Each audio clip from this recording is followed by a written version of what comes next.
Hilchos Pesulei Hamukdashin Perek Tisha Asar. The laws of disqualified sacrifices, chapter 19. This is it. It's the last chapter. For close to 3 weeks now we've been on the topic of how to disqualify a sacrifice. And there's a whole bunch of ways, it turns out. You can disqualify it in the service, in the actual slaughtering, the sprinkling, the offering. You do it wrong, you messed it up. We've also had a bunch of chapters of disqualifying intent. You have the wrong thought, you also mess up the sacrifice. There's even the highest level of that, pigul, where you have an improper time thought and the whole thing becomes fully rejected. Yesterday we introduced the idea of noisar, that a sacrificial meat left past its prescribed time, it becomes disqualified. Tameh, sacrificial meat can become impure. It's another way to disqualify it. So we have all these ways of having a sacrifice become disqualified. The question now is, what do you do with it? What do you do with a sacrifice or sacrificial meat that's been disqualified? And the answer to that question is today's chapter. As we're going to see as a theme, usually you burn this problematic sacrificial meat. There are some cases where you have to bury it. And we're going to see all the details on that in today's perek. Says the Rambam, halacha aleph, mitzvah sasei. It's a positive mitzvah, lisroif kol hakodashim shenitmu, to burn all sacrificial meat that has become impure.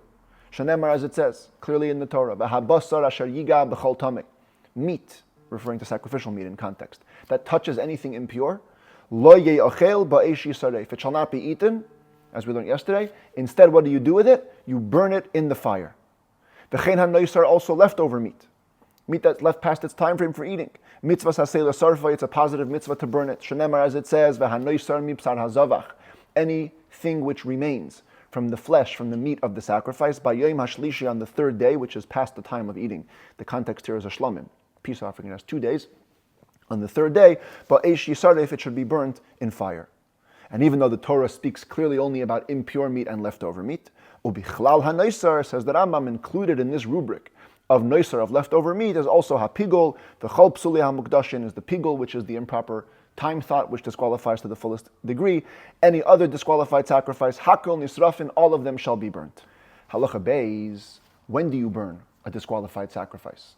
At what point and where do you burn it? It says the Rambam, karban shenispagil oy nifsal. If a sacrifice became pigul or just pasul, regularly disqualified, yisaref b'mikdash miyad. The where, it should be burnt in the holy temple, and the when is right away. As soon as you can. As soon as you can burn it, you burn it.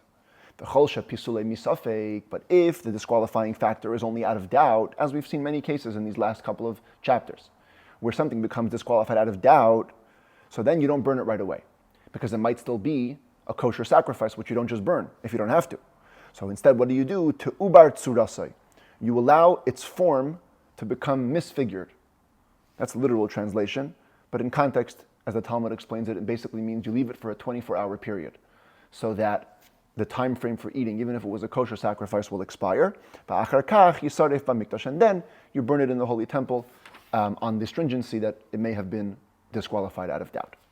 Halacha gimel parim museirim hanisrafim. There are bulls and goats that are meant to be burnt. Part of their sacrificial procedure is not to offer them on the altar as regularly, but they're burnt outside of the temple premises. Some of them are the ones that we have on Yom Kippur, as we're going to begin to learn actually tomorrow, set of laws on the laws of Yom Kippur. Other times you have where the community brings a sacrifice because of an erroneous ruling made by the high court. Those are burnt. So anyway, those are going to be leaving the temple premises and burnt outside. It says that Rambam, is an interesting law now that comes up because of this. Parim museirim hanisrafim, these burnt bulls and goats, yesh bahem safek, there's a doubt, im halina v'hayitzia, koidem shiagia zmanam lotzeis, if having them stay overnight or leaving the premises of the temple before their prescribed time to leave, because they're anyways leaving, but if it leaves before its prescribed time, is that paiseles besaram ke'emureyan? Does it disqualify the rest of the meat like it would disqualify the parts that are offered on the altar? Or it doesn't disqualify their meat. Therefore, if such a thing happens to it, if this meat is taken out before it's meant to be taken out, or if it stays the night, then just to be stringent, we'll disqualify it and have it burnt in the temple courtyard. A similar doubt applies. This is a case that's described in the Talmud where an animal exited the temple premises exactly at the halfway point, but included in the half of the animal that's been taken outside is the majority of a limb. And if you attach the rest of that limb to what's been taken outside, a majority of the animal has now been taken outside. But practically speaking, only half the animal is outside. There's a doubt here. Do we consider this to have been an exited sacrifice? Since the majority of the limb is already out, and many times we follow the majority, so it's as if we're going to attach the minority and just say the whole limb went out, which now contributes to the majority of the animal. Or maybe it's not considered yet exited, because most of the animal didn't exit yet. Therefore, in these cases, out of doubt, we disqualify them, and they should be burnt in the temple courtyard. A similar case of doubt. 5 people began to carry a sacrifice to take it out of the temple premises. 3 people exited, 2 remain inside. So the majority of the carriers are outside, but the quantity of the animal, the 3 have only managed to take out exactly half of the animal. Do we follow the animal? It's half. Or do we follow the carriers? It's a majority. This too is out of doubt, disqualified, and should be burnt in the temple courtyard. It seems to me, says the Rambam, that in this case, even though I just said in the last halacha that if something is disqualified out of doubt, you wait 24 hours, then you burn it. In these cases, these ones don't have to wait until their 24-hour period expires, because these animals, we're talking about the bulls and the goats that are supposed to be burnt, they're going to be burnt anyways, even if they hadn't become disqualified. So there's no need to wait for the 24-hour period to elapse. If you find a piece of meat in the temple courtyard, what do you have to assume that it is? It could have come from anywhere, from any sacrifice. It says that the rule goes like this. If it's full limbs, it's probably a burnt offering. If it's a cut of meat, it's probably a sin offering. If you find it elsewhere in Jerusalem, not in the temple courtyard, in the premises of the entire city, and you don't know what it's associated with, you have to assume it's a peace offering. In all these 3 scenarios, to err on the side of caution, maybe they're leftover sacrificial meat, which has to be burnt anyways. So you wait 24-hour period, and it goes to be burnt. Shema Neisaru, maybe it's left over. So now that I'm going to ask the obvious question, in Cain, if so, if anyway it's going to be burnt, if anyway you're considering it to be the worst case scenario that it's Neisar, what does it help that you're presuming it to be a burnt offering, or a sin offering, or a peace offering? It makes no difference. It's all going to be burnt. The Rambam answers, if somebody would transgress and eat this meat, we'd have to go back and say, hey, what did we assume that meat to be? What did you just eat? And based on that, the consequences will come for that, whether you ate something proper or improper. Now, returning to the core law of burning these disqualified sacrifices, says that Rambam ein serfen es hanoisar ela bayoim. Leftover meat, past its time frame, which has to be burnt, can only be burnt by day. Shenemar, because it says, bayoim hashlishi bo'esh yisaref. On the 3rd day, it shall be burnt in the fire. The Torah says the word daytime. Afal pisha hashlamim asurin ba'achila mitchilas leil shlish. Even if you think about it, when did the shlamim become forbidden? This, again, the context here is a shlamim offering, which is permitted for a day, a night, and a day. So by the time the 3rd night begins, it's already forbidden then as noisar. Nevertheless, ein serfen esan ala bayim, we only burn it by day. Torah says by day, we burn it by day. You wait the night, and you burn it by day. Bein bizmanoi, bein shalei bizmanoi, says the Rambam, whether you're burning it exactly on the 3rd day, the first possible day after it becomes disqualified, you burn it by day. But even if later, even if you didn't find it till later, or you couldn't burn it till later, it's not an excuse to do it now by night. You have to only do it by day. Same thing, sacrificial meat or sacrifice that's become disqualified with the improper intent of time, it becomes pigul, it's only to be burnt by day. The burning of these disqualified sacrifices for impure, for leftover past the time frame, for pigul, it does not override holiday. Needless to say, it doesn't override Shabbat. You don't burn these only on weekdays. It's permitted, however, to burn all these 3 types of meat together as one. They don't have to require their own little bonfires for themselves. They can all be burnt together. Halacha vav, an interesting law that relates really more to the laws of purity and impurity, which we're going to explore at length in the Rambam's 10th book, but we're going to get a little bit of a taste over here. Besar kodshe kodshim shenitma bifnim. If meat from the holiest level of sacrifices became impure inside the temple courtyard, we burn it there, inside the temple. If it becomes impure outside the temple premises, you burn it there. Bein shenitma be'avatuma, bein shenitma be'vavatuma. Doesn't matter if it became impure with what we call a primary source of tuma or a child, a baby source of tuma. As we're going to learn again in great detail, there are many different types of av tumas, primary sources of impurity. The classic one is somebody who touches a corpse, but there are many other things or entities that become fathers of impurity. And then if something touches them, they become a rishon, first degree. If something touches a rishon, it becomes a sheni, a second degree, third degree, fourth degree. There's even one case of fifth degree. But the point is, after the av, all of these are called vlad. All of these are called baby, children of impurity. And the Rambam is saying it doesn't matter what type of impurity this meat contracted, whether it became tameh from a father level of tuma or from a child level of tuma. It's all to be burnt in the place where it became disqualified. Now, there's an interesting law in the laws of impurity that if a lower degree comes into contact with a higher degree, it climbs up the ladder to 1 degree. So, for example, if there's food that's a shlishi, third degree impure, and it touches a rishon, a first degree impure, it now goes up to the level of sheni, second degree impure. So, this could cause some to think that when you're dealing with burning impure stuff, you have to track what you're burning.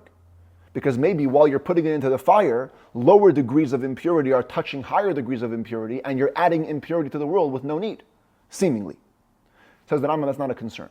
U'mi'meyem shel kohanim, throughout all the days of the kohanim serving in the temple, lo nimnu milisreif es habasar shenitma be'av hatuma, shaharehu rishon l'tuma, im habasar shenitma bivlad hatuma, shaharehu shlishi. That was one long run-on sentence.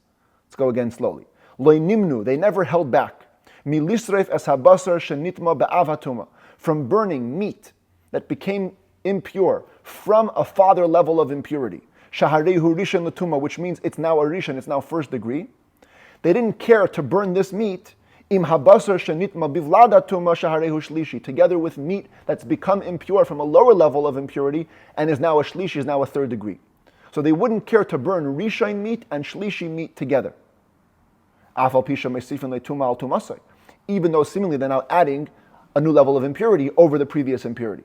Shahashlishi shenaga barishin yachzer sheni, because if a shlishi, a third degree, touches a first degree, it becomes a second degree. As will be explained in its place.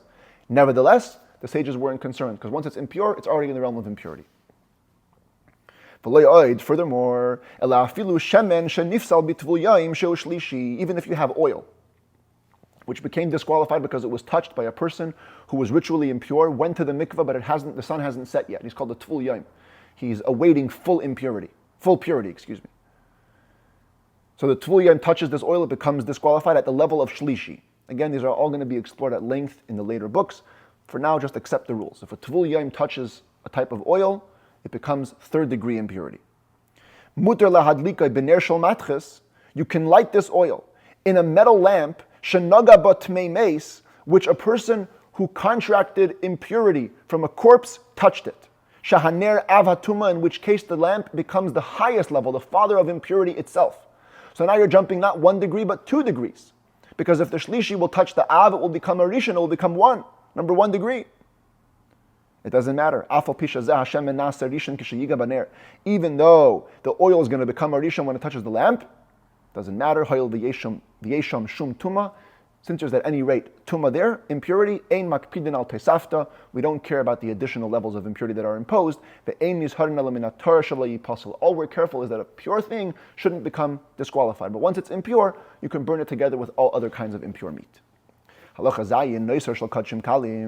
Leftover meat of lower level sacrifices. You don't have to burn it in the temple, you burn it at home. Because you could be eating it anywhere in Jerusalem, so burn it at home in Jerusalem. Somebody leaves Jerusalem, and he remembers he's holding on to a holy piece of meat. That's not allowed. Even the lower level sacrifices, you can't take them out of Jerusalem. But you walked out. Now it's there. Now it's disqualified. What do you do with it? If you passed Mount Scopus, the mountain that overlooks Jerusalem and the temple area, you burn it right there. If not, then you can bring it back. It's pretty easy. You're not so far. So yes, that if you have an olive-sized volume or more, go back and burn it in Jerusalem. If you're a guest and you don't have a home in Jerusalem, you bring it into the Temple Mount. Bira is the code name for the whole temple structure, including Temple Mount, and you burn it there using the wood that was used for the wood pile in the Mizbeach. In other words, if you have your own home, burn it at home. If not, use the temple's funds to burn this disqualified meat. Halacha tes, kol atzmos hakadashim she'ein bahen moyach. Bones from sacrifices that have no marrow. Einon tu'unin sreifa, they don't have to be burnt. When you say a sacrifice becomes disqualified, it has to be burnt, only meat, not bones without marrow. Chutz me atzmos ha-pesach, except for leftover Passover offering, the bones have to be burnt. Kvar b'yarnu, we've already explained, says that Rambam shehakarban shenifsal achar shehufshat, if a sacrifice becomes disqualified after being skinned, ha'er lakayanim, the hide still belongs to the Kohanes. The hide of a regular sacrifice goes to the Kohanes. So if it was already skinned and then it becomes disqualified, so that since the hide has already been separated, you give it to the Kohanim as usual. Or if it's lower level sacrifice, give it to the owners as you usually do. But if a sacrifice became disqualified before the skinning, so the skin wasn't even separated from the animal, the hide becomes like the flesh and you burn it all. Also, if you have a sacrifice that was skinned and it was discovered to be having an internal wound, a mortal wound, or it became disqualified with an improper time thought or place thought. In all these cases, since the sacrifice never achieved atonement, the hide, it just gets included, has to be burnt with the sacrifice. Higher level sacrifice, lower level sacrifice, doesn't make a difference. But if it was performed with a change in the name thought, change the name of the person or the type of sacrifice, even though, as we explained in chapter 15, it doesn't count for the owners, but it is acceptable. The sacrifice itself is inherently acceptable, so the hide goes to the Kohen or to the owners, as we explained, whatever sacrifice it is. If a sacrifice was skinned before the sprinkling of the blood, even though you weren't supposed to, it doesn't disqualify it, and whoever usually keeps it can keep the hide. Halacha Yud, Elu Hein Hanisrafim.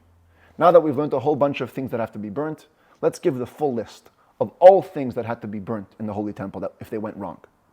So the first is the ones that we had already. Basar Kodesh Shenitma Yneisare Nifsal. Holy meat that became impure, left over, or became disqualified in another way. But also the Chen HaMincha Shenitmas Nifsala Yneisra. Flour offerings, if they became impure, left over, or disqualified, you have to burn it.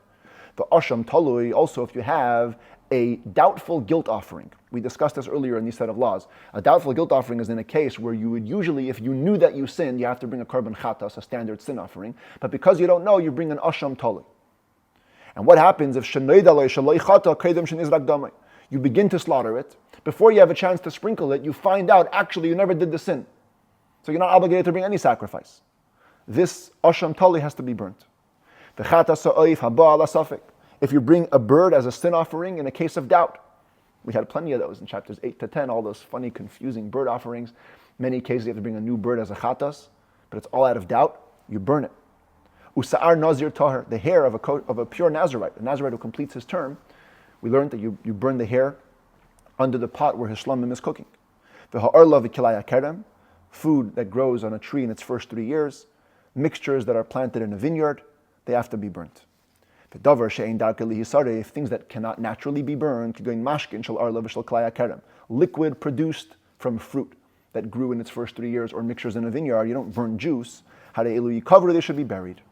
Which brings us to the list that sometimes you have to treat things with burial, not with burning. The following entities should be buried. That's their way of disposal. Kadashim shemesu, if a sacrificial animal dies before it's offered. Ben kachim izbeach, ben kachim bedekabayis, whether it's animals that were dedicated to be offered on the altar or just dedicated to the temple treasury, they should all be buried. The kachim shehi pilu nefel, and if a sacrifice, a pregnant female sacrifice, miscarries a fetus. Hipilu shilia, if it miscarries a placenta, tikaver, it should also be buried. The sher haniskal, an ox that's stoned to death because it killed a person, has to be buried. The egla arufa, the calf that has its neck chopped off when you find the person dead, and you don't know who killed them, you measure to the nearest city. We'll have the full laws on this in the end of the Rambam's 11th book. But it's called the Egla Arufa. We had it actually in Torah portion a few weeks ago. It has to be buried after it's killed. The tzipare mitzayra, the birds that are offered as part of the purification ceremony of the person with tsaras. We'll have this in great detail in the Rambam's 10th book. They have to be buried. Usa'ar nazir tameh, the hair of a Nazirite that becomes impure and thereby destroys his term, has to start again. When he shaves his hair, that hair has to be buried. Upeter chamer, firstborn donkey that's killed, also has to be buried. Ubasar b'chalav, any mixture of meat and dairy has to be buried. The chulin shenishchatu ba'azara, and unholy animals that were for whatever reason slaughtered in the temple shouldn't have been, but if they are, they have to be buried. Halacha Yud Beis ha'oireg malei hasit misa'ar naziru mipeter chamer b'sak. If a person weaves a sit amount, a sit is commonly accepted to mean the distance between the first and second fingers. So this amount of string or of hair you took from a Nazarite's hair or from a firstborn donkey that were supposed to be buried, and you wove them into a sack or into some kind of weave, yidalek, they should be burnt. Halacha Yud Gimel says that Rambam, kol hanikbarin, here's my picture of the burying of the cow versus the burning. Okay. Kol hanikbarin efron aser. If you're supposed to bury something and instead you burn it, the ash from the burning is also forbidden to have any benefit from it. Because it's supposed to be totally gone, you chose to burn it. So it's still forbidden. Anything which is burnt and is meant to be burnt, once it's burnt, it's done. The ash is permitted to have benefit from it. Chutz, with one exception, ash that comes off the outer altar and the inner altar, v'dishon ha-menorah, and the ash that comes out from the cleaning of the menorah every day. And this Rambam is very controversial, as the Rabbi comments here, that the Talmud only mentions one type of ash, the ash that was removed every day from the altar, not all of the ash of the altars. And the Rebbe spoke about this on his father's yahrzeit at one time in 1981, and pointed to the fact that the Rambam's source here is not the classic Babylonian Talmud as would usually be understood, or as even the Kesef Mishnah understands, but rather in the Yerushalmi, in the Jerusalem Talmud, where it says a kal v'chomer, which is called a fortiori by logic. If the ashes on the outer altar are forbidden, then certainly the ashes in the inner altar, because they're inside the temple structure, are certainly more holy and should be forbidden. And from there, the Rambam learned that the menorah also is inside, so it's included under that umbrella. And the Rebbe spoke at length how that applies also in spiritual terms. We all have our inner altars and our outer altars, and the ash, that's like the remnants, what seems to not be holy, also in these cases has to be made holy and remains forbidden for consumption, meaning it shouldn't be used in mundane purposes. It has to be kept sacred and sanctified. Halacha Yudalid kol hanisrafin lo yikavru. Anything which is supposed to be burned should not be buried. Neither something that should be buried should be burnt. And even though it seems like if you burn something that's supposed to be buried, you're being more strict because you get rid of it, it's totally gone, you're going to end up being lenient with the ash. Because as we just said, ash from a buried entity is really forbidden. But if you're going to see you burning it, they're going to think it's a burnt entity and they're going to use the ash, which is going to bring to leniency, so better just bury what has to be buried and burn what has to be burnt. Halacha Tesvav, the final halacha that concludes the whole idea of disqualified sacrifices. Haya makriv imei bezvachim. If a Kohen was in the middle of offering a sacrifice for you, the Amar Lei, and he tells the person, Nispaglu, I'm sorry, they became pigul, I had the wrong time thought. Oysa imei bitaris, or you were working with somebody with pure entities, pure foods. The Amar Lei nitmu, and the guy says, hey, it just became impure. I have to admit it. Neman, he's believed. The Kohen is believed. Loi nechshedu Yisrael al kach. Jews aren't suspect to lie when it comes to this. There's no reason not to trust him, so you trust him. Even though it's all in the thought, there's no way you could know. It's all in his mind. But if the Kohen comes 2 weeks later and says, hey, remember that sacrifice we offered 2 weeks ago? They were pigul, I had the wrong thought. Those pure entities that we were handling, they became impure. So now it's a little bit more wishy-washy. If the person you trusted him very much, if he was totally trustworthy to you, you can rely on his words. But if you don't trust him, by law, you don't have to believe him, because he's not dealing with a sacrifice right now. It's not in his hands. If you want to be stringent on yourself, that's praiseworthy. The Rebbe once said that Rambam uses the word al atzmai specifically, because the stringency here is only for you. You're not going to touch it. But in terms of the meat itself, it's actually kind of a leniency. You're going to end up, if he's not saying the truth, you're burning sacrificial meat that wasn't supposed to be burnt. So the chumrah is only for yourself. And from here we have a lesson that in general, when it comes to stringencies, don't try to impose your own chumras on other people. You want to be stringent with yourself. Don't have that come at the cost of other people. With other people, you always be lenient. You always judge favorably. You always give the benefit of the doubt. For yourself, take on all the extra stringencies, but for others, guide them at their pace in the ways that they need. Brich Rachamana Desayan, blessed is Hashem who gives us assistance. Mazel Tov for concluding the laws of disqualified sacrifices.